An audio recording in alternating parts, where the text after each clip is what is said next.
Hello, racers and race fans. Mike Charlton here, coming to you from the Santa Rosa area with Red Peloton, and joined in the virtual broadcast booth. Cole Rasmussen completed his race today. Welcome to the A race, Cole. Thank you very much. Appreciate it. We're in for a spectacular race this afternoon. This is a very tricky course. We have 9 returning riders that have made it through the gauntlet that we've set up as this virtual weekend of stage racing. Want to say welcome as well to any of you who are listening to the rebroadcast of this, or actually the on demand. So have made this available not only live for the racers in the race, but then also those racers or anybody who can go back and listen to us, the recorded version as well. But we're happy to be here live. We got a 12 o'clock start. This is the men's A race. They are going to be doing the London Pretzel course, 36 miles, significant amount of climbing today, 1,877 feet, and also a lot more on the line today versus the last couple days. So previously, our time trial, our criterium competition, we paid winners take all, but today it is 3 deep. So first, second place winners, $15, $10, $5 going to the top 3 spots to make it to the podium.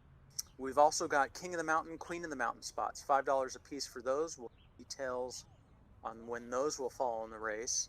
And then the big one, the overall, the GC winner, the Omnium winner pays $50. So we'll give you some standings once we get rolling and on the course to let you know what the time differences are in our top folks right now. But as we've seen in the earlier races today, it can all come down to the road race. The differences in a time trial and the criterium can be small versus what the time differences can be today out on the road.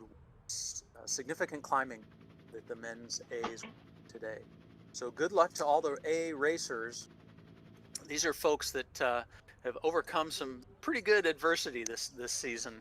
Just been a crazy year with everything that's been going on in the state and in the world, with all the COVID stuff, the plug being pulled on actual racing in March, and then for especially in NorCal, the fires, possible evacuations, smoke, and even a few days of 110, 112 degrees. Some serious challenges to the cyclist and the athletes. We have passed 2 minutes to go, so riders, final preparations. You're going to see the green light in about 2 minutes.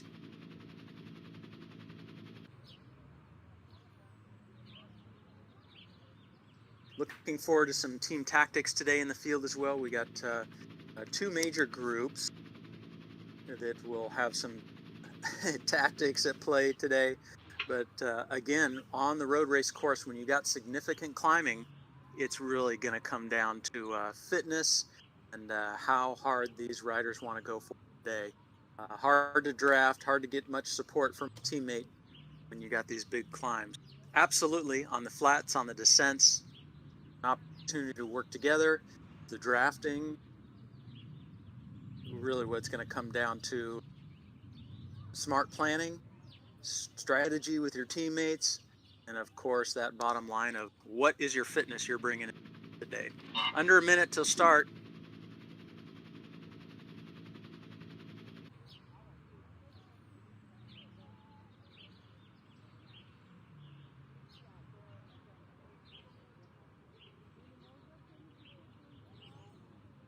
Two different outcomes in the earlier races today on the road race courses. Quick kudos to the Red Peloton folks that plan these courses. We had 3 different courses today, unlike real on the road racing where it's the same course. A team of Red Peloton planners and riders put together 3 different courses to hopefully plan out the perfect course for ability. But today we got now at 12 o'clock noon, we've got the big guns category A men. 10 seconds to go, riders. Just about time to hit the throttle. 3, 2, 1. Green light. We are racing. Good luck to all. The final race of the Red Peloton virtual stage race. This is the men's A group. We are off and running.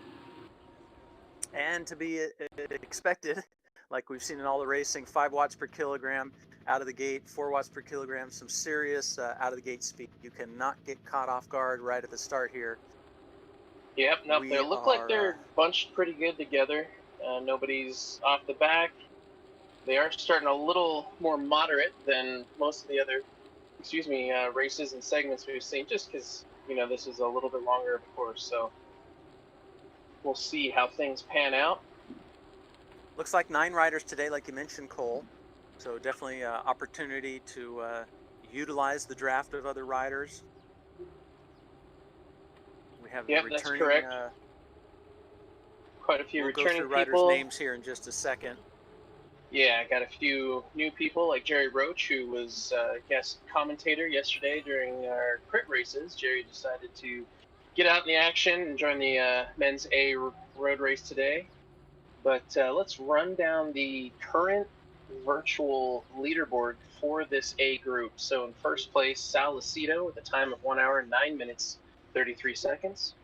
Second place, Jeremy Cattell, 1 hour, 9 minutes, 37 seconds. Just a 4-second difference there. Then we have David Michael Sweet in third, Nick Roach in fourth, Danny Mossman, Enrique Rojas in sixth, Brian Larson in seventh, Matt Dooley in eighth, and Paul Levy in ninth. So those top 9 returning riders on the Omnium standings are all within 10 seconds. So should the fireworks go off today and people get dropped on the climbs, or should a group form and stay away to the end? 10 seconds is really not that much time in a stage like today.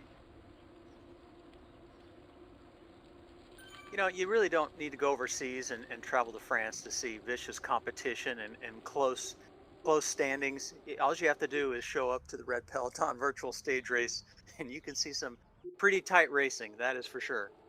Yeah, absolutely. I raced for quite a few years now, and honestly, the TNTs and this virtual stage race have really reminded me that the racing's virtual, but the pain and the feeling is absolutely real. This was a great weekend of racing, that's for sure. Right on. That is what we've seen in the time trial and what we saw in the criterium. Some big numbers in the final sprints. And actually, big numbers in the sprint points today, the King of the Mountain, Queen of the Mountain spots. So I'm expecting to see out of this A category some impressive power. Looking forward to seeing what kind of wattage is put out today. Yep, we'll see that for sure. It looks like, again, the Concept 1, or also known as the Tron bike, is making its presence known in the Peloton here. Is pretty much the best overall all-around bike you can have in Zwift, considering today's course and the route starting off relatively flat and then going into a climb for Fox Hill, back down, climb on Box Hill. So we'll have a couple sprint segments in between there, but it looks as though everyone's kind of on the same page as far as what frame is going to do the best for them. Yes.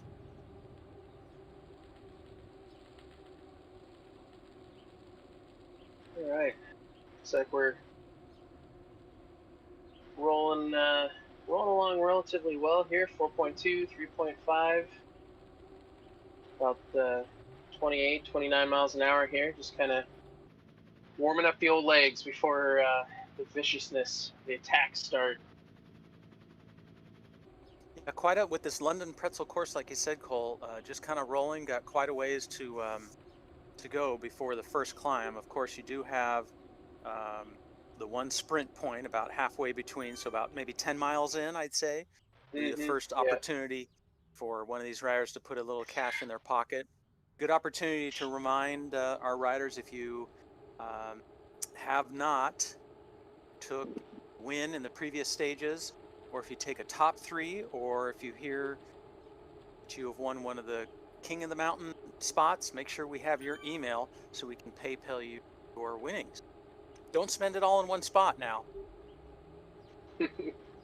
Absolutely. And $50 again is the overall Omnium winner. So one of these riders today who will have the shortest elapsed time will be home the $50 cash prize. Yep, that could We're looking at 4 seconds between first and second, and third's a little further back. We're looking at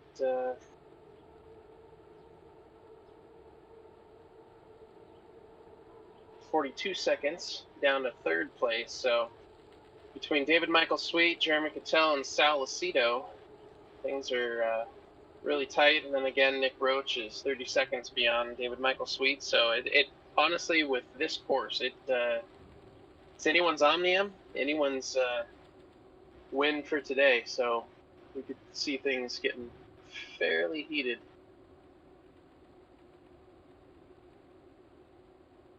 A little 5% kicker here. We can see Danny Mossman up on the front there, throwing 6.4 watts per kilogram. Well, 8.4. Nice sprint out of Danny Mossman yesterday. We had some team tactics to play, a solo breakaway, men's A criterium, but Danny was able to outpower the Peloton out of that last turn, and he was able to take the field sprint for second place overall in the crit yesterday. So let's see what he can do in the mountains today. Yeah, big motor on that guy. All right, looks like they're all back together after kind of a little test, if you will, a little show of strength, see who's paying attention really.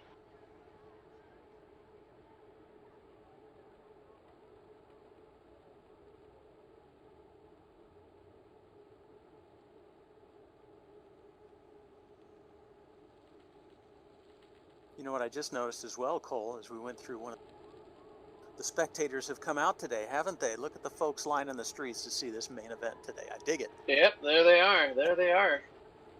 And actually, as it looks in real time there, real virtual time, it's nighttime over in London. Some twilight racing here at Indeed. the Red Peloton virtual stage race. All right, looks like Danny Mossman's dropping another feather. We got a 4% climb here. So again, Mossman's putting in a dig, and that's hurting some people. So Matt Dooley is 11 seconds off the back at this point. And it's fairly early. We're only 8 minutes in, so a lot of Jerry racing Roach, to go. Enrique responding to Danny Mossman's not necessarily attack, but more of kind of a dig. And that can be, part of the strategy, especially if you've got, if you're a solo rider and you're going against a team of 2 or a team of 3, keeping that pace quick where you can and softening up those other riders gives you the best chance on those hills. So that could be Mossman's strategy today, is just one by one, soften these guys up. Picking them off, the best chance of, there you go. All together right now, rolling quickly through town. Do you look at these numbers? 33 miles an hour, a little slight downhill, about 4% downhill. So riders able to maintain a good clip and rest the legs slightly. Yeah, they're not hanging about.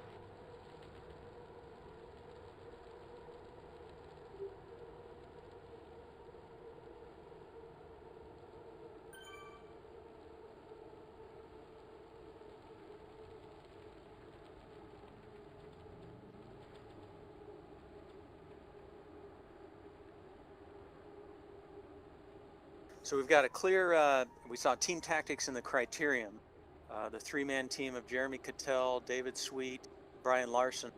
We saw how they launched attacks in the criterium yesterday until Jeremy Cattell was able to put on some permanent distance. He took it to the line, ended up time trialing for the win. But we've got some other teams that are going to try to answer that today. We've got the Red Peloton with Sal Lucido. We've got Enrique Rojas. And then we'll just have to see, will there be a father-son alliance formed? Nick and Jerry Roach? We'll just have to see if they work together or what their plan is. Both riders, sure. super duper strong. Yeah, so interesting here. See, Enrique reeled in Mossman and then kind of just let his momentum roll past, not necessarily making a dig, but just letting his presence be known. All right, David Michael Sweet coming up to the front there as well, just to kind of put some team presence in there for the go slow guys. I know Enrique's been waiting for this day. He had a third place in the time trial on Friday, sixth place in the crit. I would have to say this is his course today, more of a climber. Done some significant training with Enrique, and he's very laser focused. He likes his structured training. If he has a certain activity for that day, he's going to stick to his plan. Yep, absolutely. Relatively new to racing in the last few years, so not a lot of race experience, but when it comes to commitment to training and focused training, he is on it. Like many racers, 2020, he was able to start the season with a bang, got out there to Cherry Pie and Napa, was able to do the Sky Express crit in Livermore before we had to all go virtual this year. And I've even seen him last year be in a race, have the intentions of doing well at the finish, but he'll work on certain techniques and strategies within the race. So very committed to his training plan and fine tuning his skills. He earned his upgrade points in 2019, great placings locally here in Northern California, 5th place at Land Park, 2nd place at Copperopolis, and a 2nd place at Dash for Cash. So well-rounded, great results both on the circuit criterium course and on the road race course. So excited to see what Enrique can do when we get up into the mountains today.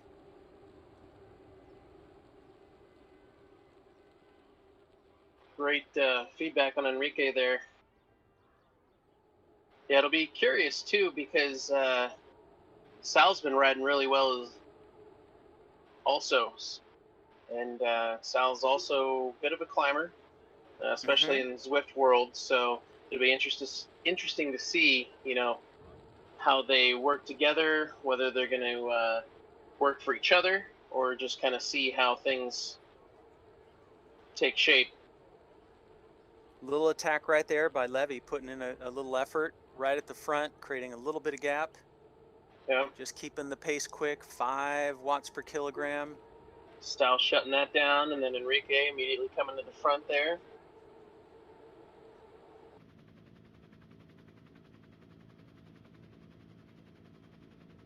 Once again, Sal not shy to be up at the front there and push the pace.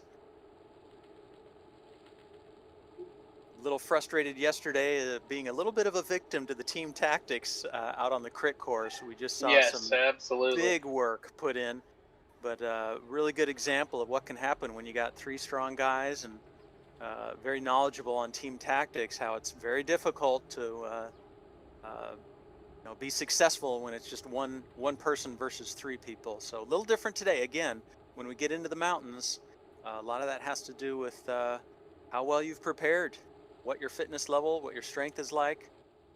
So that is a different factor than earlier racing on Friday and Saturday in the time trial and the crit. Yep.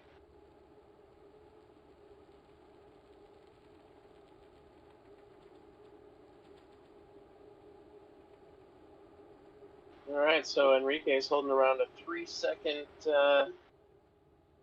lead, just not necessarily an attack, because he's just holding steady, 4.5 to 5 watts per kilogram, just kind of pushing the pace, seeing how others will respond. Maybe tip their hand a little bit, see. All right, so we're about 10 kilometers in, a few more miles till we got that intermediate sprint. We'll see how that goes, see if anyone's willing to burn a few matches, as they say, to grab some cash. Yeah. Taking a quick peek at Jerry Roach right now. Don't often get to see him from this vantage point. Normally, if it's on a climb, I'm generally sitting behind him because I can't keep up with him. But looking extremely smooth right now. He's got his cycling painter's cap flipped up and just looking as lean as can be. Jerry, one of the premier climbers out here in Sonoma County. Oh, and, absolutely. Just legendary status. And right now, what a treat this is, riding next to his son, Nick. two very different training theories. We got Jerry, who's out on the road here in Sonoma County when we can. Um, and then his son Nick, mostly training indoors in San Francisco. But both of them right now, equal playing field, um, hanging tight in with the Peloton and waiting for the big climb of the day. So looking good, both Roach, father and son in the Peloton. Let's see what they can do. Maybe work together or Mm-hmm. individually. We'll see.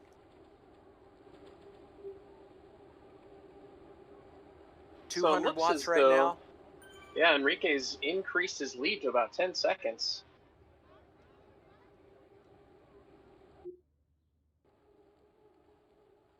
So we'll see how that plays out. Yeah, Looks even like 10 everybody, seconds. That's almost enough to be a little out of sight. You know, we've yeah, talked about earlier in especially the week a couple of having that corners, right? motivation. Yeah, you Yeah. get around a corner or something and you don't have that motivation. So yeah, as we pan through the camera there, we're looking at Enrique, and it's not. I'm not sure I can see the group behind him. So 12 seconds now. He is putting out 4.5 watts per kilogram to establish this little yeah, breakaway 300 watts or so. and it looks like the Not group's content with just letting him go. Right, they're motoring it, 3.5 ish, mm-hmm. just letting him go. So we'll see. We'll see what comes about. Looking strong so far though.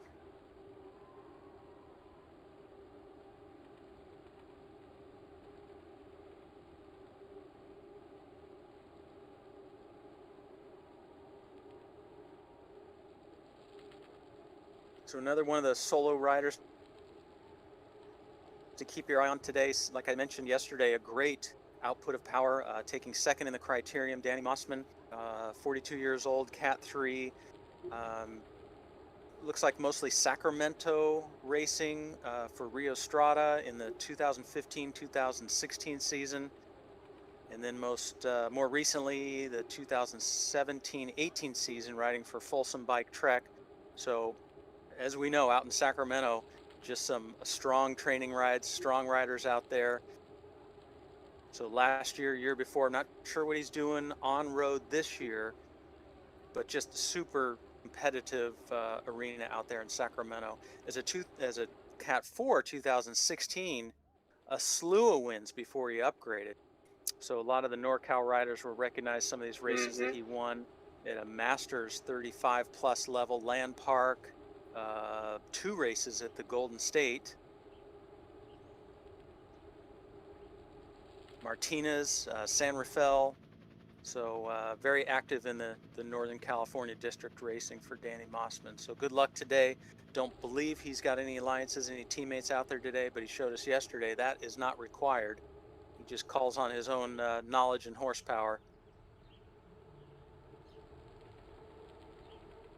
All right, so Enrique up to about 18. Looks like Jeremy Cantell, Nick Roach are on the front, but still holding that 3 watts, 3.5 watts per kilogram. So they're content at this point, 18, 19 minutes in to let Enrique sit out on the front there. So we'll have to see how he handles that. And obviously, Salacito sitting in the back, out of the wind, tucked in. He's going to let the Peloton pull him.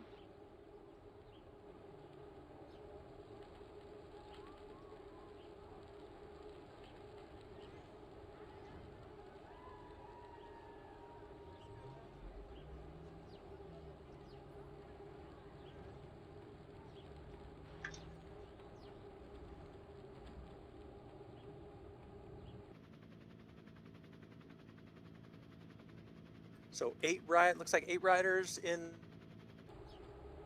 the main Peloton right now, trying to chase down Enrique, or just keep him within range. It looks like we Yep. did lose one rider off the back. Looks Yeah, like Matt Matt Dooley Dooley. is Yep. going to have to do his own thing right now. So keep at the pedals, Matt. Go ahead and stay at it. So it's interesting as we're looking at Enrique. He's putting out around 4.5 watts per kilogram to do 40 kilometers per hour.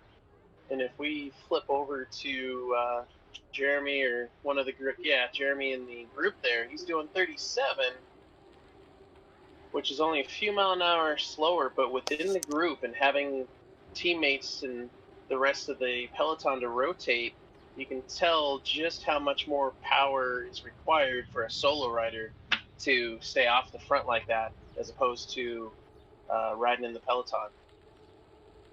A big deal. All of these riders, of course, we had to set cutoff watts. All these A riders have earned a berth in this race because of their average of 4 watts per kilogram or more. Previous race, our men's B race, intermediate, you could call it, 3.2 to 3.9 watts. And then our beginning group, our men's C and women's B groups, they come in at 3.1 and lower. So as racers gain fitness, as they build their shape, start building that output, they can work their way up into the different categories. A little different than being on the road. Of course, on road is all results, right? Have to earn your results in a big enough field to move up through the category 5, 4, 3, 2, 1, and on up. So a little different virtually versus on the road. So interestingly enough, it looks as though the Peloton, being led by Jeremy Cattell, is starting to put in some pressure. We might. Oh, we're at the sprint. That's right. Okay. So as you can see, it's getting lined out. The guys are here we go. Going for the sprint. Yep. Got Cash Money 12, here. 14. Oh my goodness. 14.6 from Sweet. Here comes. Oh my goodness. Holy. Some big numbers on that sprint. Well done, riders. Yeah. So there's some serious horsepower on the course right now. Yeah. Lots of PRs. I need some. Some of these tags take a few seconds to roll through. Okay, so it looks like Michael David Sweet in the green jersey. Michael David Sweet, 1388. That's a 13.88. That was a big dig. Well done. So now the group 4, 5, 6 riders coming together. It looks like between the three. Yep, Danny Mossman. That big effort. Looking to recover. A couple seconds off. You better. These guys could kick it at any point, right? Waiting. Let me tell you, Cole, I've made that mistake thinking, a big preem lap or something, mid-race competition, and you think, okay, the preem is done, get a chance to recover and soft pedal, and somebody else decides, you know what, I'm going to take that opportunity when people are recovering to jump and get a gap. So I've been caught off guard in opportunities like that, but not for these riders right now. It looks like everybody's together in the main peloton. Yep. Nobody's slipped off the back. Nobody has taken that post-sprint opportunity to try to attack. So all together right now. Yeah, so it looked like that effort at coming in for the sprint was enough to bring Enrique back. Brought like Enrique you said, back. Everyone's back together. So just like that is how much power this group has, right? That 18 seconds that Enrique had, gone. So like that.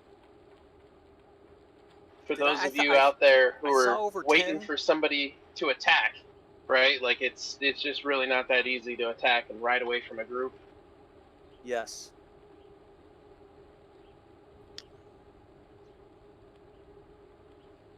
So well done to David Sweet taking that first preem spot, $5 in your back pocket. Let's see, 3rd place in the crit, 5th place in the time trial, 26 years old, Cat 2 Alto Velo. That's a little South Bay team, big South Bay team. When you want to talk about experience, Cole, 4 years, 2016 to 2020, David had completed 129 races. So wow, for 2018, it's impressive. This is not leaving a lot of time for extra sitting around watching TV. That's for sure. No, that's dedication for sure. Looks like he made the transition from collegiate into Cat 2 racing. So riding for SunPower and Stanford in his 2019 season when he upgraded from a 3 to a 2. And he did it with a couple of really big wins here at Chico Stage Race. That's Yeah, a that biggie. is a big one. Yeah. So got got multiple day experience, road race experience. Average both 2018 and 19, 43 races per year. So David's spending plenty of time on the road getting to these races, and I'm sure he's going to be Hmm. excited about hopefully next year when our on-road real-life racing races. But for now, showing us what he's got, taking the first sprint point, men's Category A race today. Well done.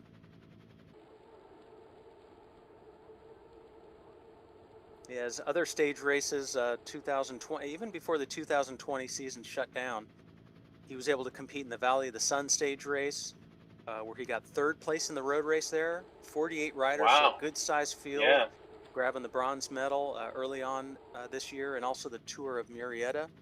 So he was excited, I'm sure, about the 2020 season, like all of us, and had to switch over to virtual racing. So again, showing us what he's got in that first sprint. Let's see what he's got when we get into the mountains in a little while.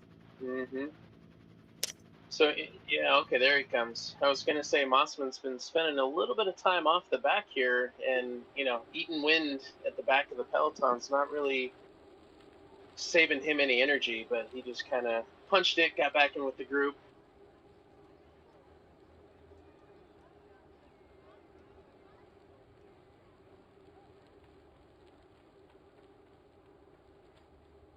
Yeah, that's one of the things that probably takes the most time to get used to in Zwift virtual racing is the feeling of the draft, as well as being able to anticipate the delay, right? So as you push on the Yes. pedals and that data gets sent through the internet to the Zwift servers and all that data from all the riders in the group, right? Like on your screen, and we've seen many times just in our own group rides where it looks as though somebody's sitting off the back a couple seconds, but on your screen, you're right there with them. So sometimes it takes a little time to figure out those minute time delays, or really just trying to be able to get good and smooth and sit in the pack, because you can see with just kind of the churning of this group, Yes. it's hard to really just sit in and get in a good pace, right? Because everyone's instantaneously pedaling, the watts are coming up, going down, the cadence is coming up, going down, right? So it's not as simple as it looks just to kind of sit in and try to save time, save energy. Gotcha. Interesting.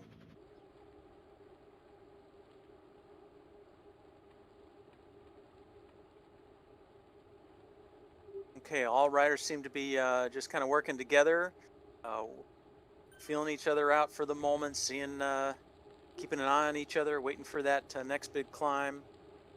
Rolling along still 26 miles an hour. I'm seeing almost 200 watts though, so not absolutely soft Mm-hmm. pedaling, rolling right along. Yep. It's like Paul Levy kind of putting in a little bit of effort here on the flats.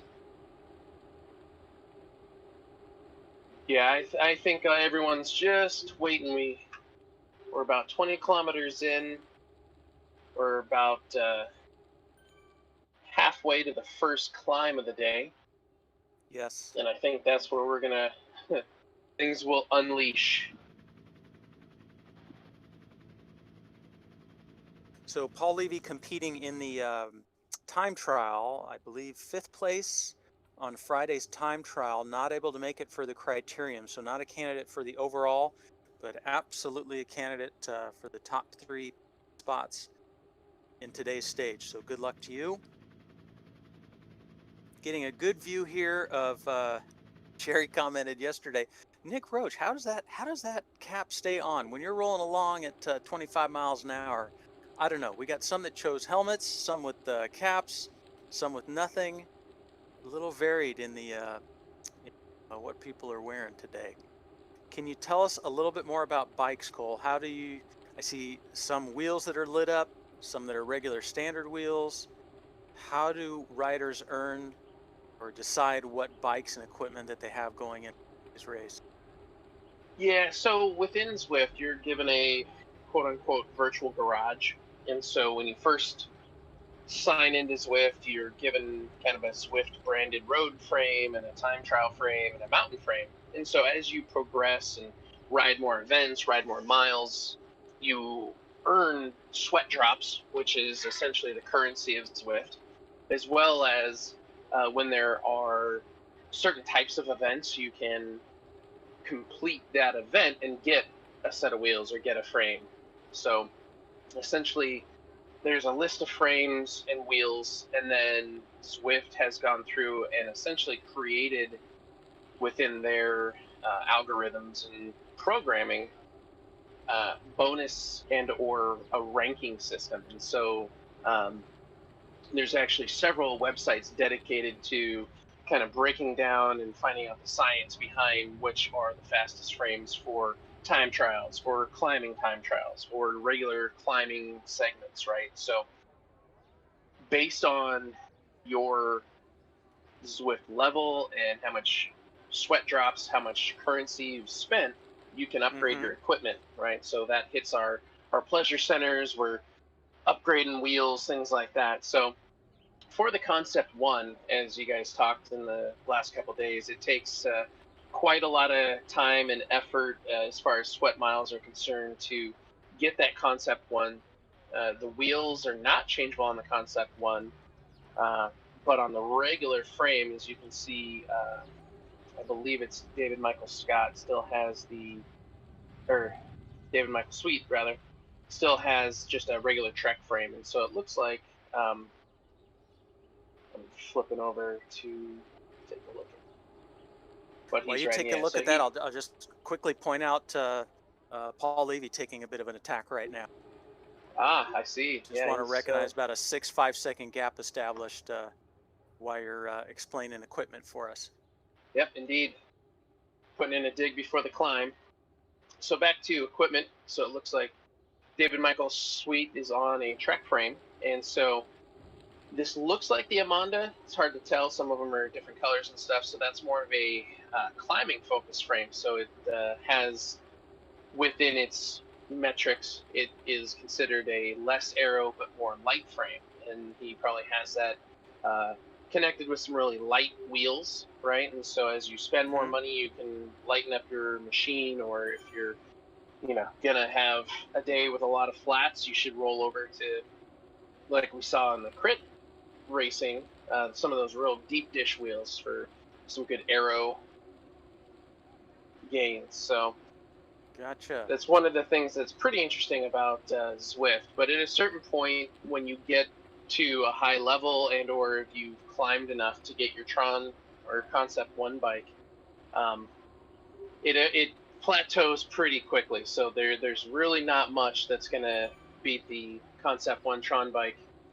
Now, if it's specifically a time trial, there are just a few frames that are faster than a Concept One, but on a course like today where you have a little bit of everything, the Concept One Tron bike is obviously the choice.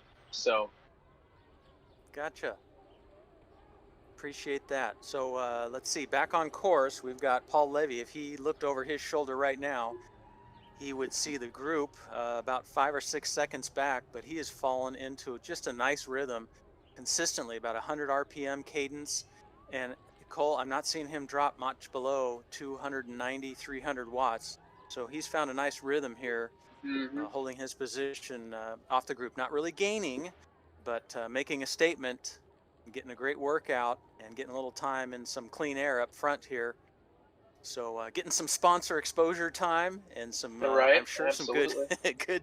good cheers and support from the fans on course as he is Well, cruising along. yeah, and it looks as though at a fifth place on the TT from day one, so he's not afraid to get in that rhythm and just pound out a constant watts per kilogram, ride solo there. and a pretty, 156 beats per minute. So it looks like this is something he could sustain for a while. Doesn't look like he's working too much, but still putting out some good power. Hmm. Rest of the pack happy, content to be working together. All 9 riders.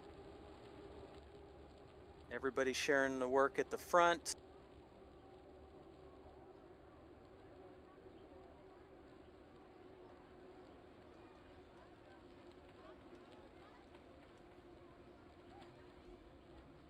Looks like Jerry Roach at the front, just all rotating, all Hmm. taking turns at the front. I see there's one of the icons now, the fast helmet, right? Yeah, so that is an arrow helmet. I'm not sure. This might be an opportunity just to kind of burn that before they start the climb, but Mossman Uh-huh. making an effort to come out of that tunnel on a climb that was almost 4% there. So he's jumped up, gonna just go ahead and roll right past Paul.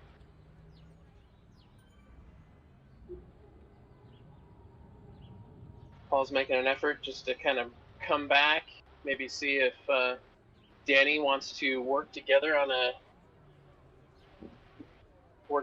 breakaway, maybe get some time before the climb. Yeah, definitely active, the both of them. Mossman again, right up at the front, hitting the gas.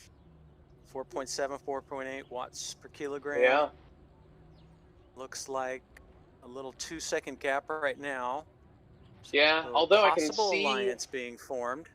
yeah, possibly. I see the rest of the group though. They're starting to ratchet it up a bit. 3.8, 3.5, 4.0. I don't think they want two strong riders to be too far off the front. So they're definitely putting in some power maybe to bring these guys back before the climb.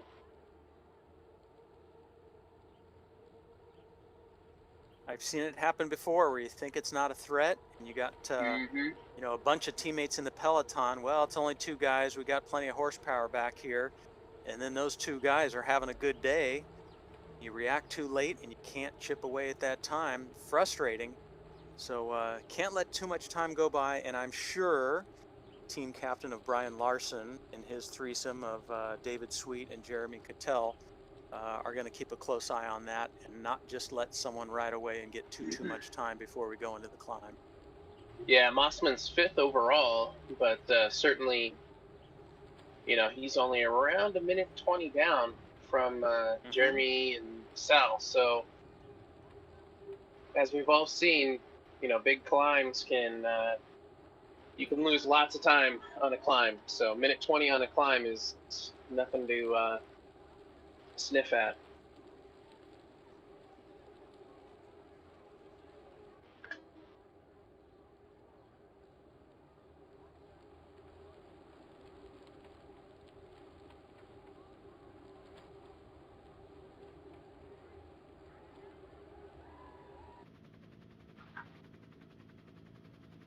Okay, yeah, it looks like the gaps come down about 2 seconds. I can see Jerry on the front here. Um, 3 watts, 3.5, just slowly bringing them back.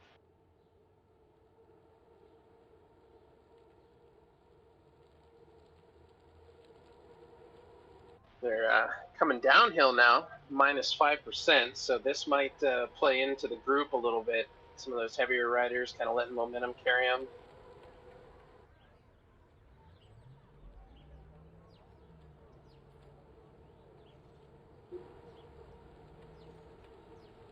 So it looks like Mike has dropped off of Discord, but hopefully he'll get back in here.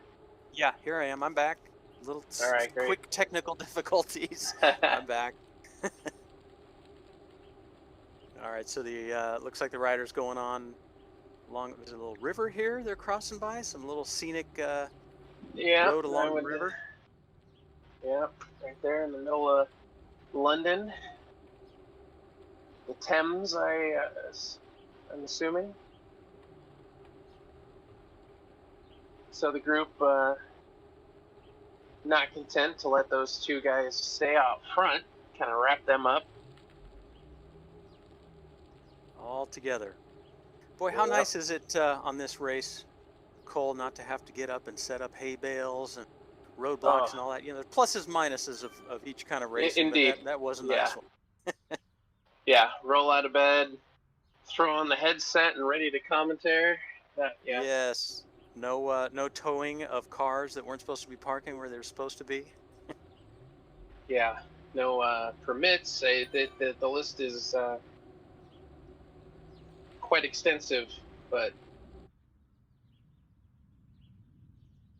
there is something to say, right? The sound of the road, the pain you can Well, see in that's not.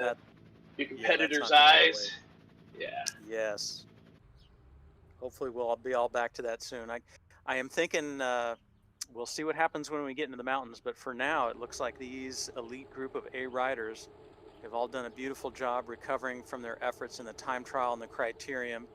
Mm-hmm. Um, most riders looking very comfortable, able to respond to the increases in power output, and all right now cruising right along. So, but the big story of the day when we get to that volcano, not the volcano, that was the previous race, Fox Hill. Yep. 2 climbs today, Fox Hill, a little bit of a descent and a break, Sprint Point, Box Hill. So the major components of the race today still to come.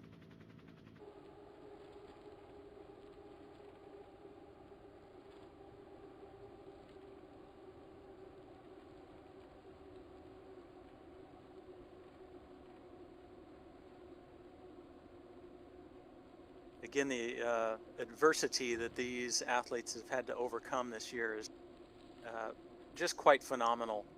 Most years, a little injury or illness, but just a whole host of stuff that these riders on course right now have had to overcome.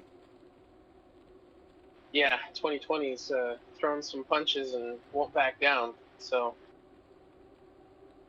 hopefully And we'll get a little reprieve here pretty quick. I hope so. It's been nice, at least in Sonoma County, up till the last couple days. We had some clear air.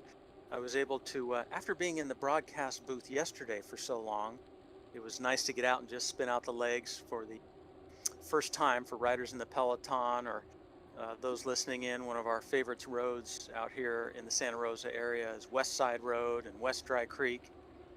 And those were just massively threatened by wildfires earlier in August.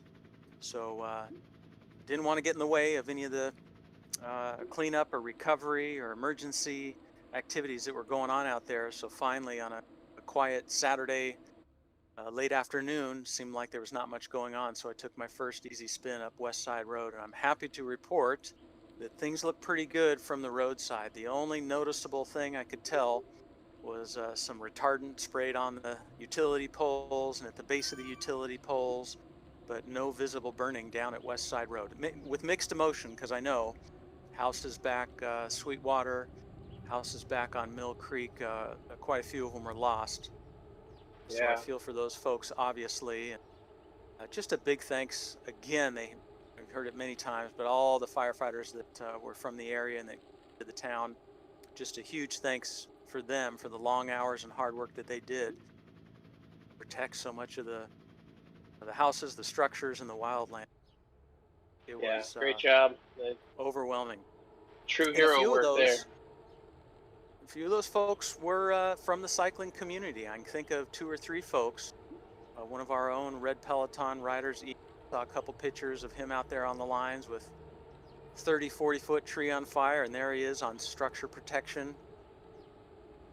Chuck Hutchinson, a longtime NorCal cyclist, stories of him in fire camp and doing his part. So a big thank you to not only the firefighting cyclists in the community, but just all the firefighters and the great work they did.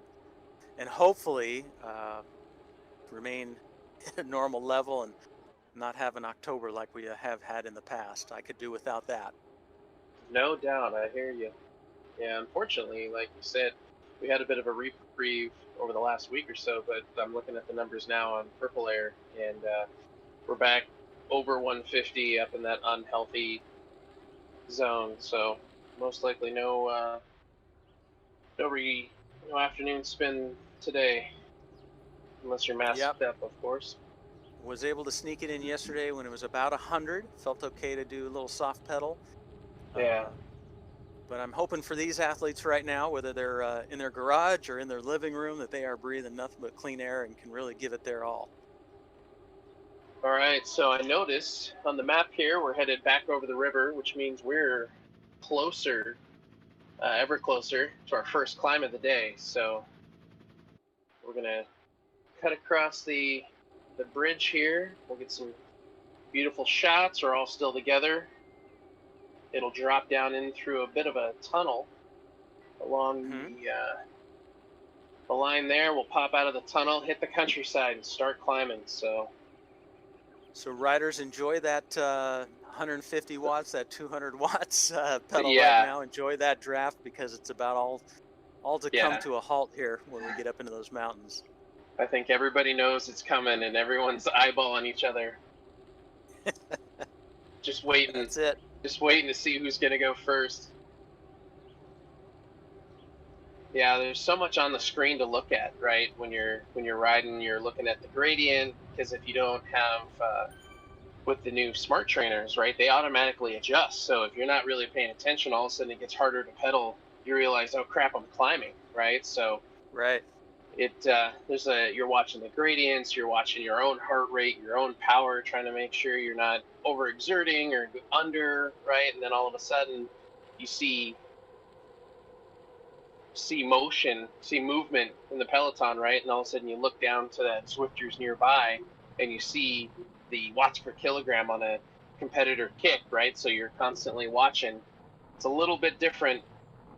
It's hard not to want to focus on the riders on the screen, right? Because that's kind of what we're trained to as cyclists, is watch each other, watch our left and right. But here we got to actually kind of watch the numbers, right? And see who's all of a sudden spiking or putting in a dig because of that delay, right? You can almost see the power spike before you see the avatar on the other riders start to move. Yes, yes.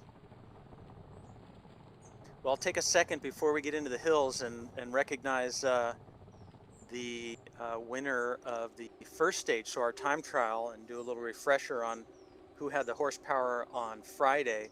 So a quick refresher on time trial results for those of you who didn't see them or look online yet. So the winner of Friday's combined, we had two waves, a Friday morning and a Friday evening, and then combine the times. Overall winner, Sal Lucido from Red Peloton, turned in a time of 23 minutes and 6 seconds. Second, Matt Dooley. Third, Enrique Rojas. Fourth, Jeremy Cattell. Fifth, David Sweet. Let's see, sixth, Paul Levy. Seventh, Yutch Coe. Nick Roach was eighth. Danny Mossman in ninth. Donald Hersom is not here today, 10th. And then Brian Larson. So that rounded out the 11 spots in the time trial. Looks like, is this officially pitching up here, or is this just a little roller? Yep. This is the start.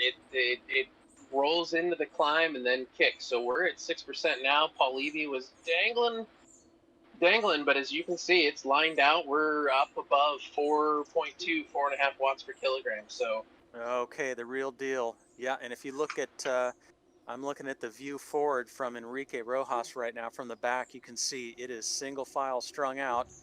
So yep. It is all going to come down to the leg power now. Things just got real. So as you can see coming up here on the left-hand side of the road, we got our red beacon indicating the start of the climb. We'll be paying attention to the Fox Hill numbers and awarding $5 cash money to the top time of this climb. As you can see, riders. There we go. We're coming across the line. We got Brian Larson off the front, setting a heavy pace, 4.4 watts per kilogram, 330 watts, 380. Holy smokes. Just pounding it out. Beautiful. There we go. We're trying to keep it together. Everyone's still eyeballing, not wanting to go too early, knowing that this is around a 10.5 minute to 15-minute climb. And again, knowing Jerry Roach, up at the front. Yep. Now look at this. This is a sight to behold right here. You got both the Roaches setting the pace early on the climb. Holy smokes. Jerry, 319, 320. That's 5.3 watts per kilogram. Jerry's really tall and skinny, so even though the 326 may not be really high wattage, but per, divided by his kilograms, 5.1. So he's putting in big effort on this hill, trying to throw that first punch at this group. Yep. Looking great, Jerry. Keep it up. Nice and smooth, 65 RPM, just grinding. Everyone's responding. Everyone's right there with him. Enrique Rojas, Danny Mossman, looking good. Salicido hiding in the back of the group there, saving energy. Jeremy Cattell, Paul Levy, just kind of letting team members do some work there for him. All about being efficient right now, getting that air into the lungs, using all that muscle power in the legs, relaxing the upper body. Nice, powerful circular pedal strokes, settling in. Some beautiful technique going on right now. Yep, I'm watching Brian Larson come off the back. He's taking a drink. He's down around 2 watts per kilogram. So I'm not sure if he's had a technical difficulty or some other type of issue, but still pedaling. Looks like he's still moving along. We know Brian did have an issue back in the TNTs. He had to drop out once because of a disconnection, which is just frustrating when that happens when you're having a good day. Absolutely. But, like you're on the road, regular road race, you can have issues too, right? A flat tire, some kind of mechanical. So it's a different set of issues that can come up when we're virtual racing.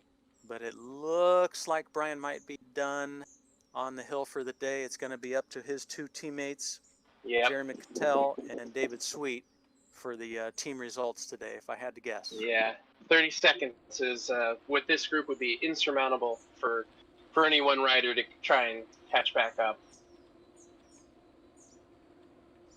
Great to see Brian on course, though. We talked about all the adversities this year, all the things that can happen to get in the way of your training and get in the way of the racing with all the weather and issues, but probably nobody else in this peloton has had to overcome health adversity like Brian has. So just to see him on course, about 30 years old, Category 1 racer, to see him participating today is absolutely just a thrill. If I went through his results, we'd be here for a long time. But just to point out a few in the 2019 season, why these riders are climbing and settling in right now. Some of Brian Larson's results, 2019, and this is all in the P12 field. 3rd place Snelling, 4th place Barry Wolf Grand Prix, 6th at Carson, a 6th at Lodi. Back in 2018, a 6th place Dunnigan Hills, 7th place in Davis. That was in a field of 87 riders, a 7th place at Davis. Wow. I'm sure that was a wild ride. I will be a long time before I forget. I was actually in the field, the P12 field with Brian at Lodi, when one of the other riders was not really behaving well, just not taking a safe line and was doing it a couple times. So very interesting to see the senior rider, Brian Larson, do a little coaching, a little advising, and letting another rider know that, there might be some repercussions if you continue in this unsafe manner. So always a pleasure to ride with Brian, whether it's riding here in Sonoma County or the racing that we've done. So he might have slipped off the back in the mountain today, but just an incredible athlete, and is going to continue to build fitness and continue to ride that bike. It's great to see. So well done, Brian. Absolutely. Great to have you on course today. So back to the racing action. So we're Jerry just Roach, 350. Cresting the steeper section. We had a kicker at 10% there, so you can see Danny Mossman and Enrique Rojas have put a little bit of a gap coming. We got a little bit of a roller come around a corner here, and then a final kick for the banner. But David Michael Sweet, Mossman, and Enrique Rojas putting a few second gap right towards the front there on that steep section. Nice dig.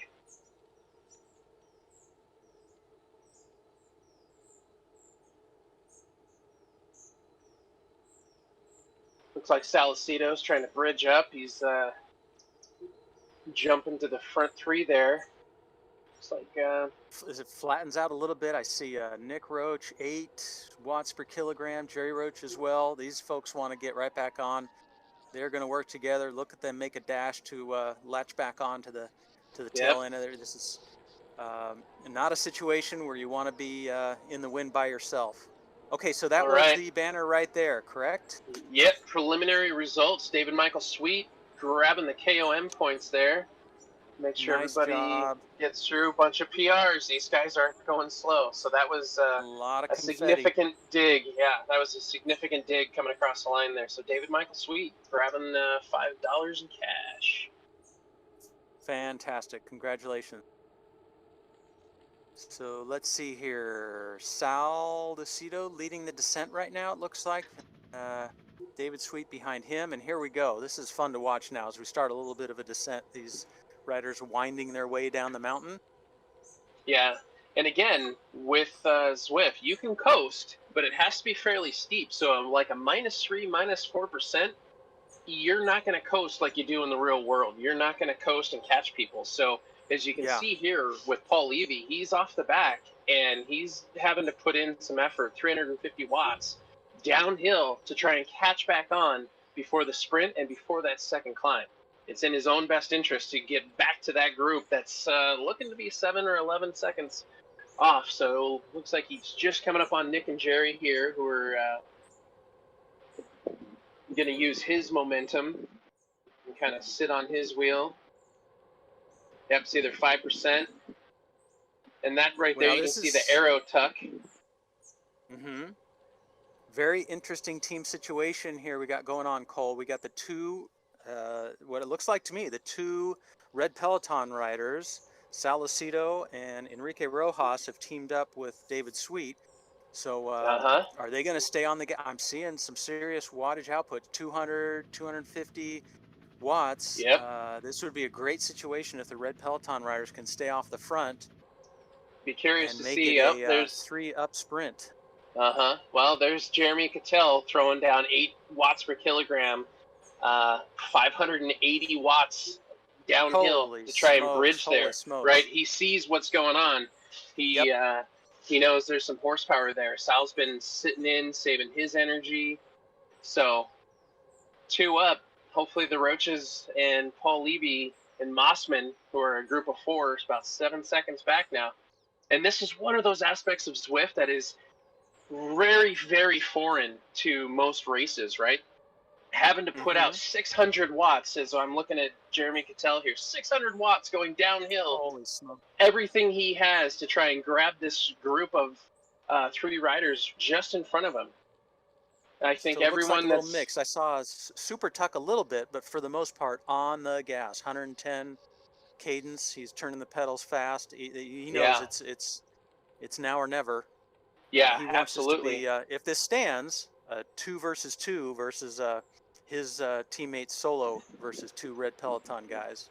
Yep. So now the course here is going to get interesting as well because they're going to it'll drop back into that kind of underground train station.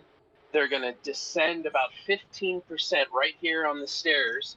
And then as they come out of this tunnel on the other side, there's a 15% uphill kicker, which just crushes your legs. Absolutely crushing. And so that might be another decisive point where if these guys can put in an effort there, keep that gap, it may impact the rest of the ride. Well, you've got some alliance and a good strong chase group forming behind. Only about 5-6 seconds. I see Jerry Roach, Nick Roach, and Levy. Paul Levy, yeah. Danny Mossman looks like he finally broke. Yep. Looks like Mossman is off. He's 19 seconds down behind the chase. So these 3 riders have a chance. Yep, right here. Oh, Jeremy Cattell, 440 watts. 460. These guys are dying right now. Look at these numbers. 8.3 watts from Nick Roach. Oh, and they know right here, that's the kicker. They had to get over that and close that gap before they get to the sprint and before they get to the next climb, because people like these A racers, right? They're good at saving energy, and you want to keep it together as much as possible. But, oh, man, look at that. Enrique and Sal working hard. And it looks like David Michael Sweet, too, is happy to work with the rest of those guys, although it looks like he is not responding So Enrique put in another dig coming across the bridge there. Sal jumped across to him, but I'm not seeing any kind of a, oh, there we go. My numbers are coming in a little bit slow. David Michael Sweet, 7.8 watts per kilogram, 6 watts per kilogram, just to kind of drag back up to the front, put himself back in contact with the two front riders there, Salicido and Enrique Rojas. All right, they have a 10-second gap. That little hill kind of fragmented the chase, but they're getting organized. Looks like Jeremy Cattell still on the gas. He would love to be up there with the breakaway group. He is working hard, 320, 360 watts. Nick Roach doing his best to stay on that wheel and get a free ride up. Wow, that was an exciting little turn of events there, because Jeremy was very close. Yes. He was like 2-3 seconds, right? And then all of a sudden that 15% stair kicker that kicked in, made itself known. All right, looks like Enrique putting in another dig here. This might be a team tactic to see if they can tire out David Michael Sweet before the next climb, right? They just keep attacking him, see if they can, see if he'll respond, see if they can get a gap, get some time. All right, there goes Sal. Sal's doing another dig to see if he can drop David Michael Sweet. David's responding, getting right still back on with Sal. Range. They can still see him up the road. It's only 6-7 seconds. Yep, Enrique's got 4 to these 2 chasers, and the 2 chasers are still 7 to 6 seconds to the rest of the peloton here. And again, we're climbing at 5%, so on top of trying to fill the gap and bring this back together, we're climbing again. So a unrelenting rolling course. All right, Nick Roach just grabbed some time back. He brought it back together, so it looks like... And just rode right through him. He is continuing that effort. Looks like happy these guys... just to bridge, still putting the pressure on the leaders. Yeah. Well, they know that Nick definitely knows. He rides with us quite often in Zwift, but he knows Enrique and Sal have some horsepower, especially when it comes to climbing. So he will definitely want to be at the beginning, at the front of the group when it comes to starting that climb. All right. A little bit of excitement there, but I think we're all back together. Heck yeah. I bet there's some huge relief being felt on the Go Slow team. Goodness. Having that be brought back together. I would say there was going to be some serious matches burned right there. I'm sure that took it out of a few of these riders here. Let's see who can bounce back, who can recover. Right, I'm looking at Jeremy Cattell right now. His heart rate's at 174, so still pretty high. I'm not sure he's quite recovered from that effort of bringing back Enrique and Sal and Nick. And we're past the 1 hour point now, Cole. So this is endurance is coming into play. Hour and 3 minutes. These athletes have been competing, cruising along at 25 miles an hour now. About 1,000 feet of climbing in the legs. So I'm sure there's some absolute fatigue that's being experienced by some of these guys. Yep, definitely. And so should be coming up on our second sprint point here fairly quickly. So we'll see if anyone's got the legs to think about that. We'll see that list pop up in our screenshot here pretty quick. We'll get that out of the way, see who's up for grabbing that $5 in cash money. And then it'll be a second round of Fox Hill. So we'll see. And again, the big question: did you expend too much to stay in this group? Well, you can't second guess yourself. Better to have burned the match and be with this group than to be chasing. So yep, absolutely. Kudos to all these folks that. And looks like some antics right here. Here comes the big sprint. Oh, goodness. 16.2 watts per kilogram. What? My 18 God. Enrique? Holy smokes. Jesus. So it looks like David Sweet throwing down. Goodness, Huge 12.3 numbers. seconds. Who's got that much power at the end of a ride that's already seen the fireworks that we've seen? This guy is Massive a display of monster. fitness. Huge. Golly, that was awesome. And the other riders who did not go for that sprint, needing to put a little gas on to catch up right now. Yeah, and that was after Impressive. putting a huge number in to grab the KOM points.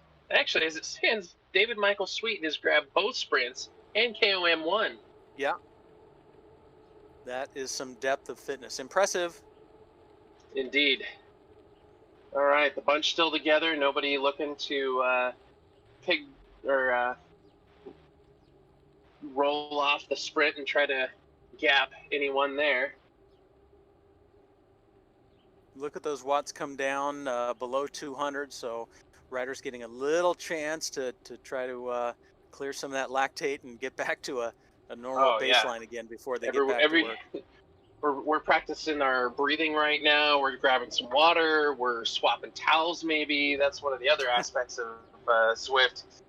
You got fans rolling. You have towels on the handlebar. You got towels on a easily reachable surface next to you. You know, without the wind, right? Sweat is a huge obstacle really that you're dealing with, right? Your hands are sweaty, you're missing shifts.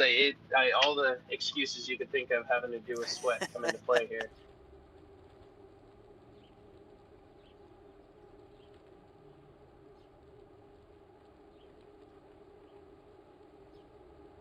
That was absolutely impressive. That was impressive.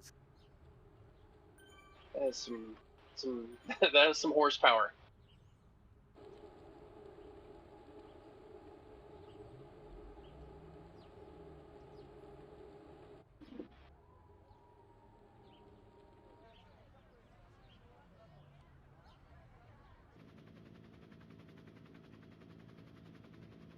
So I see, let's see, is that our sprint coming? How long till the sprint would you say, Cole? Idea when that one's coming up? We're at 27.8 miles in. We've got about... So we just went through sprint 2, and so at this point they're going to work their way back out of this. Yeah, it's the start of the marker of the King of the Mountain. Yeah, so that'll be the next thing we're looking at. So another, at this pace, 5 to 10-ish minutes as they work their way back out, back across the river, through that same tunnel. And then this time we'll kind of see them, instead of going to the left for that climb, they'll get across the river, make a right, and come back around the reverse direction for Fox Hill. So I would anticipate,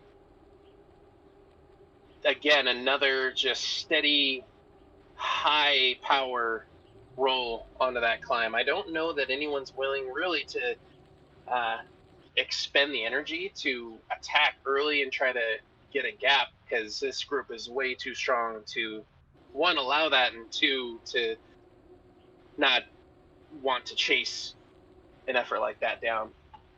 It'd be a serious roll of the dice. Indeed. Taking a big...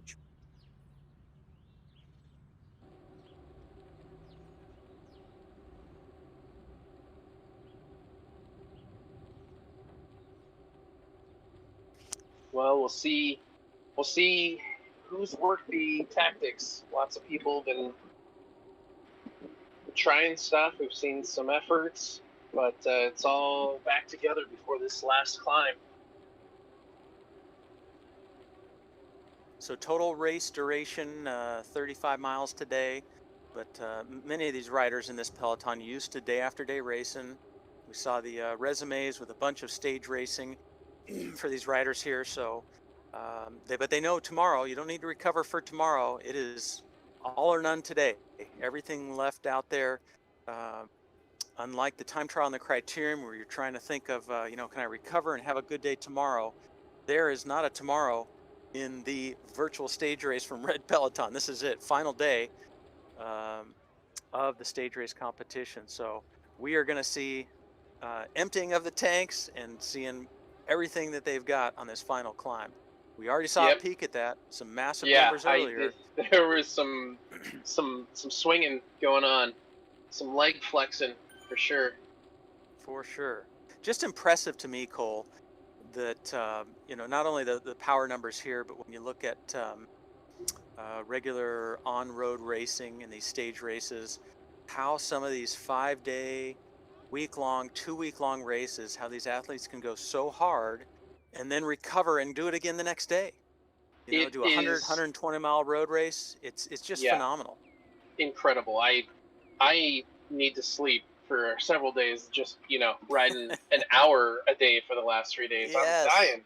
And I was mentioning earlier, I think I did 140 miles this whole week. Those guys are riding over 100 miles a day in some of these stages, right? Yeah, 20, 25 hours of training. Some of the pro athletes, I think even It's just big stage phenomenal. race prep, maybe even a 30-hour week here or there. So Yeah, just massive amounts of time in the saddle. And basically at that level, you're either doing probably one of three things. You're either riding, you're eating, or you're sleeping. And then it just yeah, repeats. yep. Sleeping, eating, sleeping, riding.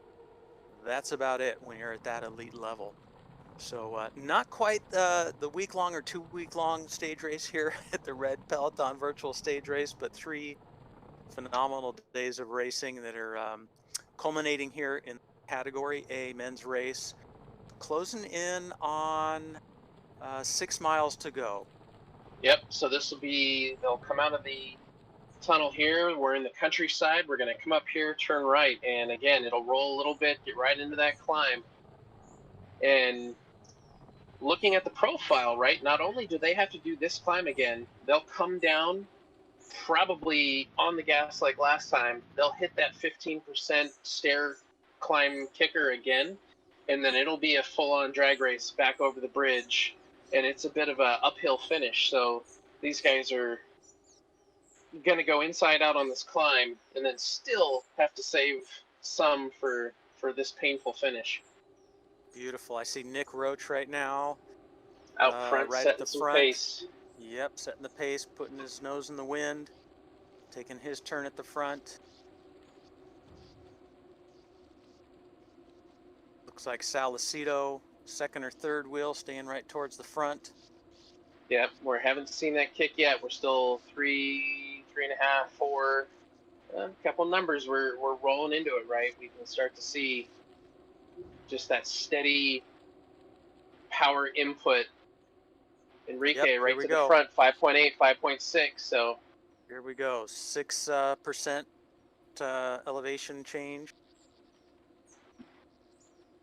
So Red Peloton on the offense, swinging first, putting in that first bit of a dig, 6%, looking to see who can respond.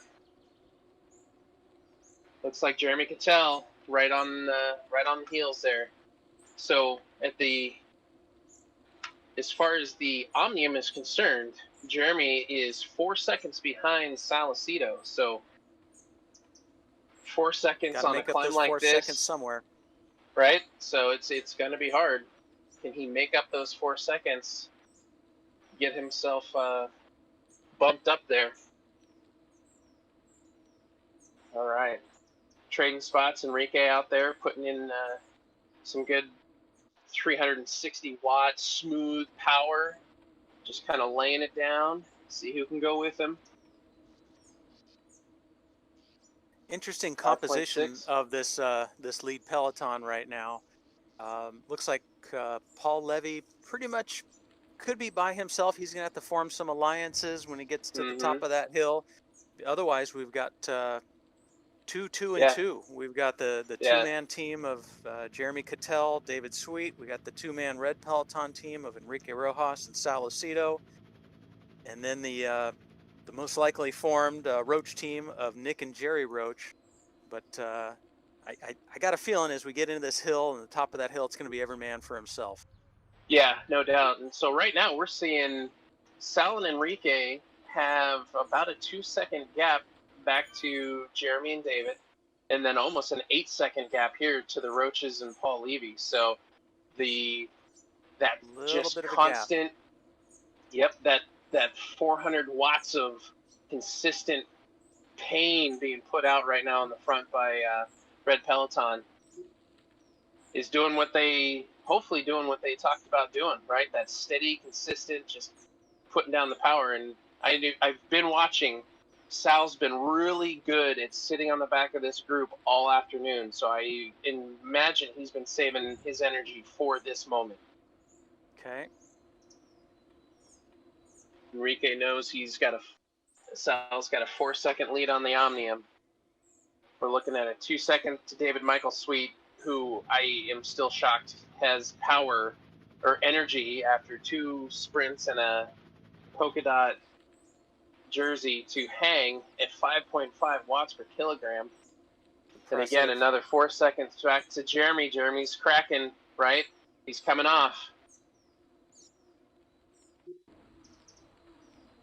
Nice, smooth. Like they 3 riders chasing, working well together. It looks like Jerry Roach, Levy, and Nick Roach. Even if there's not a draft advantage, just the psychological advantage of having somebody sharing the pain with you, and that absolutely. The pain is happening. 4.2, 4.6 watts per kilogram. I see Jerry Roach at over 300 watts. So these 3 working to keep the group within range. Now, we just had the box come up on the King of the Mountain. Is that correct? Yep. So they're into counting time now. So Jeremy, yo-yoing a certain amount. He just came back up to David Michael Sweet, and then David yo-yoed him again. I can see Jeremy's really struggling to kind of stay on his teammate's wheel. I'm not sure if they're in communication at all, but for David, this effort from Sal Lucido, it just looked like he deployed a few moments ago the feather. He can lighter up this climb. Absolutely, and, a strategic advantage. Even a couple seconds over his teammate Enrique. So Sal Lucido making a charge for this KOM. Yep. We're about 2/3 of the way there. We can see on the almost unreadable mini map that it's going to taper off. This direction is a little less steep than the last one, as you can see from the profile. It rolls, flattens out a little bit at the top, and on the way down, they actually have a roller and then another little peaky bit of the climb. So when they get to the banner, it's not downhill. They still need to put in some effort to keep their gaps wherever they may end up at the end of this. So 11 seconds to Jeremy Patel. Boy, Sal Lucido just spinning those legs. Look at him go, 107 on the cadence. RPM. Consistently, 145, 150. Sal, great work. You got to spin to win. To the top of this hill. Charging. Enrique, just 6 seconds behind him. Same thing, 330 watts. Big effort, a little slower cadence that absolutely Enrique shattered the group.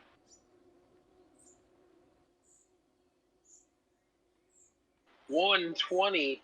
Sal is just digging. I know he's digging because he doesn't usually spin that high. He's working right now. He is working to keep it.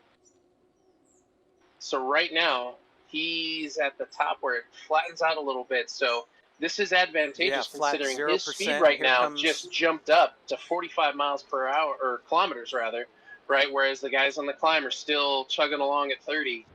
There is the banner, Sal Lucido coming to the banner for the King of the Mountain. There it is, so 6:19, the time to beat. That is scorching. He PR'd that by several seconds. Goodness. 10 seconds over Enrique. Enrique going to be coming to the banner here shortly. Finishing up his climb. David, Michael Sweet, and Jeremy Cattell staying together, so it looks like they are in communication. David helped Jeremy kind of get back over that. Hopefully they can work together, pull back some of that 11-second gap to Enrique and 23 seconds to Sal. Sal is putting in some work. So if we flip back to Sal, you can see that road kicks back up again right here, 4%. Yes. For probably 30 seconds. Oh, Sal unbelievably got another feather going over the KOM. So not only is he 23 seconds off the front, he just deployed another feather for this little kicker at 9%, which is so awesome, just from a strategic advantage, but only mentally, right? Just knowing that he Yes. gets a little bit coming over this top, that will be huge. We'll see how that affects the rest of it. 350 watts So, from Enrique to come over the little kicker right now. yeah, so it looks like David Michael Sweet and Jeremy Cattell are rolling fairly strong. They might, they're only a few seconds off of Enrique here, so we'll Yep. see if they can rebound, work together as a team of two to try and drag back Salicito, who's absolutely on fire right now, and I'm sure he feels like he's on fire because that was a 3 miles tremendous to effort. go. Yep, here comes the speeds Tremendous up at effort. 41 miles an hour, 3 miles to go. Seeing the super tuck right now on the descent. Yep, and that's just absolutely trying to save every bit of energy he's got. And you'll notice on Sal right here, he's only at minus 4%, minus 5%. And he had to start pedaling again, right? Because you start to slow down. There we go. So we're seeing the catch from David Sweet on Enrique. Again, that's super tech. And you can see everybody starts to pedal again. Jeremy Cattell's right back there. So we'll see. Maybe Enrique can sit on, let those guys pull him. And then maybe he's got a little left in the tank. He can see what he has left. But he's been doing a lot of work. Yep, Enrique going to go to the back of this 3-man chase group. He's got a rider up the road. He's not responsible for putting in any work. He can save it in case these guys make up ground and are able to lessen the gap from Sal. But right now he's maintaining 14, 15-second gap. Yep, he came down the give it everything they got. Pitch. It's 70 kilometers per hour. I'm looking at Jeremy Cattell, 76 kilometers per hour. These guys are cranking. They know they can't let Sal stay off the front. That 4 seconds is on the line for the Omnium for $50 over 3 days of racing. All right, I'm going to watch Sal. He's got to be, he knows coming up right here, going into the tunnel, he's got that 15% kicker. And that, on the last round through, gapped Jeremy Cattell a little bit. So if he can muster the strength, dig deep to pull back some energy out of somewhere to give himself just a little extra to get over that kicker, it'll be beneficial. All right. And the other riders, the other three-man chase working hard as well. Paul Levy, Nick Roach, Jerry Roach. I just saw their huge wattage numbers getting over that last little kicker. Now they are flying downhill in their pursuit as well. About 38 seconds off the second chase group. 12 seconds, so they've shaved a couple seconds off of Sal's time. This is really going to come down to the wire, Cole. This is going to be amazing because Sal is closing on the finish. He's about a mile from the finish. Yep, Sal's coming up the climb right now. That 15%, absolutely digging. 450 watts per kilogram. 400 watts. He's dying, absolutely dying right now. We'll watch David Michael Sweet. Only 390, barely hitting 400 watts, 420, 440 right at the end. He slowed way down, came across the end there at 19 kilometers per hour. And again, Jeremy Cattell, a couple seconds off the back. He struggled coming up that. Enrique is right there on David Michael Sweet. Sal's still at 12 seconds, hitting the bridge at 330 watts, throwing down everything he's got to hold on to that lead. Let's see if he can do it. It's going to come down to the next minute or so here. Absolutely. And this is such a crushing finish because we turn left there, we come up through the buildings. It's a 2% just grinder on the climb there. So it looks like Jeremy's come back to David, Michael Sweet, and Enrique here. So Enrique, again, just going to sit on the back here.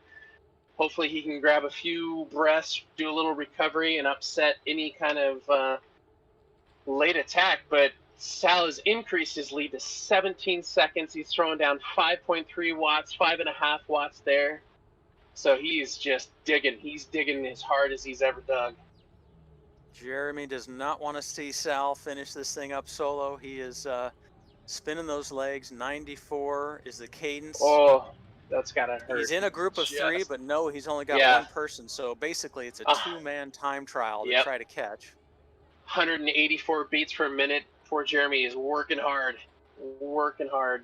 David Sweet giving him everything he has as a good teammate. 400 watts himself. 186 heartbeats per minute.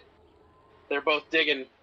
All right, we got Sal coming in, rolling close. He's at 14 seconds, 15 seconds, 5.5 watts per kilogram, 342 watts, 110 RPM, 175 beats of heart rate per minute. He can hearing the taste cheer of the crowd right now. He's got the spectators are rooting him on as he comes through town. They're going bonkers. All right, looks like Enrique's. He's coming up. The banner should be just after this man bridge we're seeing here. 14 seconds. Enrique has attacked the group of Jeremy Cattell and David Michael Sweet. He's got himself a bit of a gap here. 1 second, 2 seconds. Going for the red Peloton 1-2. Absolutely. We'll see how it goes. The banner is coming soon. See, Sal should see that any second. There we go. Sal's done. 11 seconds to Enrique. Congratulations. Jeremy, David Michael Sweet come rolling in a second off. All right, Jeremy Cattell coming across. 7 seconds back on Enrique. David Michael Sweet did everything he could for his teammate. What a great team effort there. They worked so hard. Massive effort. Well done, fellas. My goodness. Absolutely that was fantastic. Display. All right, flipping back to Paul Levy, Nick Roach. They're within a second of each other, working together, coming up towards the finish here. It looks like they've dropped Jerry. So they're going to come rolling in here. Nick and so Roach and Levy going to sort out. And they know at this point they're fifth place. Yep. Fifth place. Nick gives it just a kick at the end there. It looks like they're going so slow, but we're seeing 6.8 watts, 4.2 coming across the line there. I think Nick grabbed it.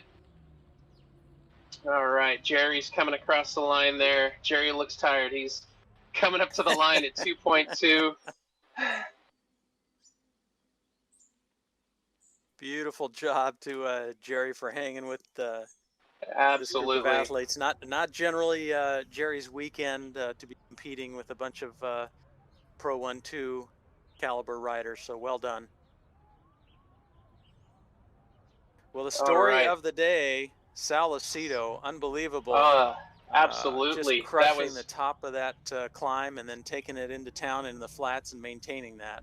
Just an unbelievable display of athleticism. And there he is. We are joining from the cool down lap himself, Sal Aceto. What have you got to say, sir?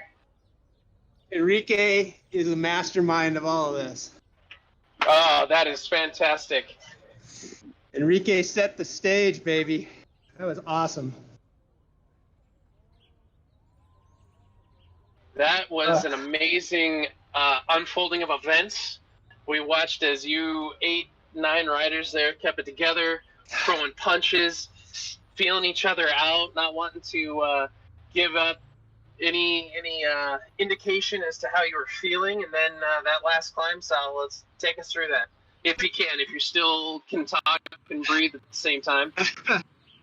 If we don't hear anything, we know you've just passed out on the floor. Understandable. I was cramping up at the end. I wasn't sure I was going to make it to the finish line. But I'll tell you, the first climb was really hard. Everybody went hard, and I wasn't feeling really good. I just kind of got into diesel engine mode and caught everybody at the very top. And Enrique just kept encouraging and charging and telling me I got this, and we kept it together in the flats. We definitely made them work. We made Cattell pull himself up to us, and we could tell they were hurting. So Enrique said, next climb we go. We go from the start. We go hard. So we did. I started feeling better and just went into time trial mode. Yeah, that was absolutely impressive. You could see people just starting to string out. You could see the small efforts to kind of get back together. Yep. All right, we're welcoming Jerry Roach onto the post-interview here. How'd that feel, Jerry? It hurt. Absolutely. Well done, Jerry. It was all easy peasy until that first hill, and so I did like the first 2/3 of it, feeling people out and see if anybody could get shook off the back, but man, nothing.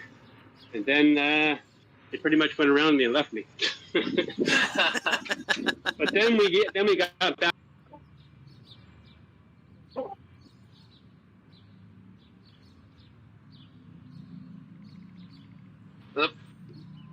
We lost you, Jerry, I think. We lost Jerry, so we'll give Jerry a few seconds here to come back in. He's still there, so. Dropped again. He got dropped again. Oh, boy. Jerry, we love you, man. Sorry, Relentless. I'm getting a little punchy. All right. Luckily, Jerry knows all of us very well. No, it won't take that too personally, but outstanding effort. Outstanding effort.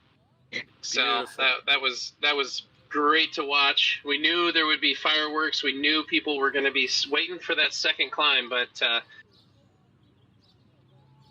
that was fantastic. Yeah, I got. By the way, I did hear all that. Oh, there he is. You couldn't hear me, but I could hear you. I don't know what happened.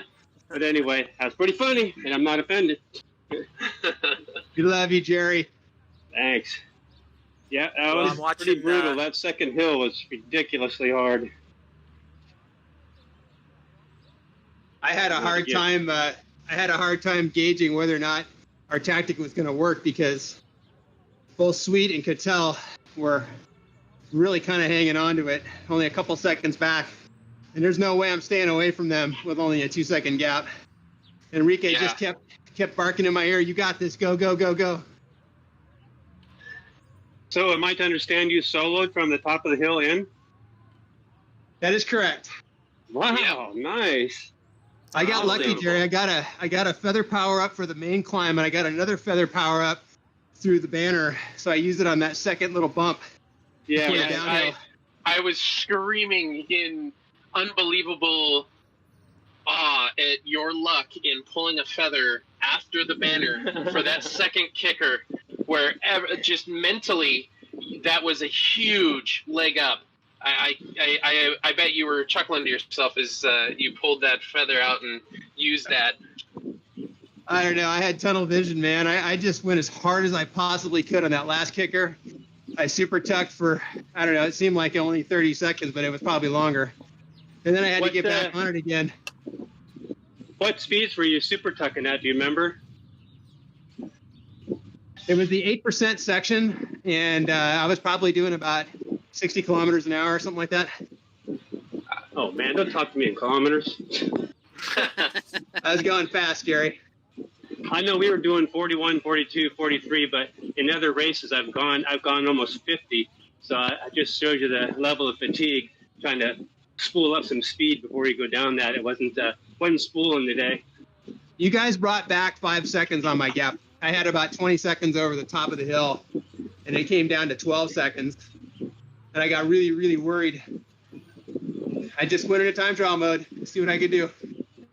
Well, it paid off. It was an amazing calling out numbers and watts per kilogram. It was amazing. You had that much energy at the end of this 3 days of racing, as well as the second climb of the day. So great effort. Enrique here. So Enrique Rojas, teammate of the day. So when we got to the top of the first climb, it was a breakaway for 4, like Sal and myself from the Red Peloton, and then Sweet and Cotel from Go Solo. So we were going away, but Cotel had a gap. So Sweet was waiting for him, and Sal was with them. So we decided to wait and regroup all together, and then hit it hard on the second climb, because there was no way only the two of us could go all the way from the first hill. So we regrouped, we recovered, and then on the second hill, we made the plan to just go hard. And we knew that both of us had a feather, and we were going to use it on the second half of the climb. So that's when we created the gap with Sweet and Cotel. They were like right behind us, and then Sal got the other feather and he just went away, and it was behind Sweet and Cotel, just marking them and keeping that gap with Sal. So I mean, I have to say, Sal has ridden so strong every day. I don't know where he gets that energy from. I mean, Right? It's everybody been was hurting. absolutely amazing. So it pays not only to have the right equipment, to have the fitness and the training and the depth, but also just like on-road racing, it pays to be a little lucky on some days. Nice to Yes, get that second Absolutely. unexpected feather. yeah, I makes a think huge difference. I think we made the right call on the Tron bikes. I think that was the right bike for our tactic. I know that Gary Larson was on the super lightweight rig, but that might have been more a factor of him wanting to be able to try and stay on the climbs. Yeah, I agree. I think like the Tron bikes were the best option for this race. Well, Yeah, I'm well, it didn't watching, work out for take me. the opportunity here real quick. I'm watching Larson cool down, get a little extra workout here on the course. A big thanks go out to Jeremy Cattell, David Sweet, and Brian Larson. You know, if it's just Red Peloton riders, you don't have a race. So a big thanks to everybody who did participate so we could have the spirit of competition and that fireworks that we had and the ability to push each other. So to make a Hey, race Mike. like this happen, it takes everybody. Yep. Hey, Mike, this is Sal. I just want to tip my hat to those guys from yesterday's race. That was a clinic in criterium racing, and I've never been so humbly schooled in my entire racing career. So that was an excellent, excellent job on their part. I love racing with those guys. And we were trying to kind of do the So it same was, thing back to them when Enrique was off the front in the beginning. Sal, myself, and Nick, we kept going to the front, trying to slow things down Yep. and just make them work. And I think they finally figured it out. All it took was that one big sprint, and that came back together fast. Yeah. I think he was going for the sprinter's jersey for that. Was all he was doing, right? Wasn't there Jerry, a did you end banner? up getting the KOM on the first climb? No, I don't think so. No, I did not. I think it was No, Sweet who got the. Yeah, David Michael Sweet grabbed everything except for the second KOM. You crushed that one, Sal. So, yeah, again, that kudos to David Michael Sweet to have the power not only to try and work for Jeremy today, and it was very obvious he was doing everything he could to help Jeremy, but also to attack all the sprint segments as well as that first KOM segment. Right. Yeah. Hey, he's a strong He's dude. strong. Yeah. Yeah, he has so much firepower. Well, listen, guys, I'm gonna go. It's past my nap time.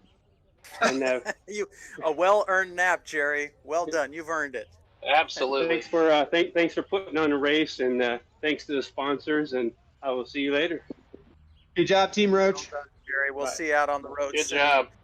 All right. And Jerry mentioned the sponsors. We like to do this at each stage because it is such a critical part of our being able to put on this race and put up the prize money for these athletes that put in such a good effort. So let me just quickly run through our Red Peloton sponsors here in Sonoma County that allow us to put on the race, allow us to travel to so many races, and just complete our mission of promoting cycling and well-being and other philanthropy causes here in Sonoma County. So sponsors 2020-2021 seasons: Cliff Bar, Sutter Health, Specialized, Mayo Family Winery, Simi Winery, Wagner Carpet, Oak Grove Construction, Park Point, NorCal, Max Deli, Van Bieber Brothers Steel, Woodford Brewing, RP Healthcare, Cameron Asmodee Dentist, Ray Ramos Dentist, Gene Martin Massage, Velo Toes, and Coastland. So thanks all the sponsors, and a big thanks. This is a lot of work that has come to fruition to make today happen. So all the Red Peloton team members that organized, that planned the courses, that put in the hours of work to make this happen, congratulations. A very successful Red Peloton virtual race weekend. I'm happy to be a part of it. And Mike, I would like to say thank you to you because I know that you turned down a gig on NBC calling the Tour de France just to do this. So thank you very much for being our commentator and keeping the race very dynamic and alive for all the spectators. Absolutely. Happy to do it. As you know, very active in the grassroots effort, whether it's the TNTs or training rides, bringing new riders into the sport or supporting competition.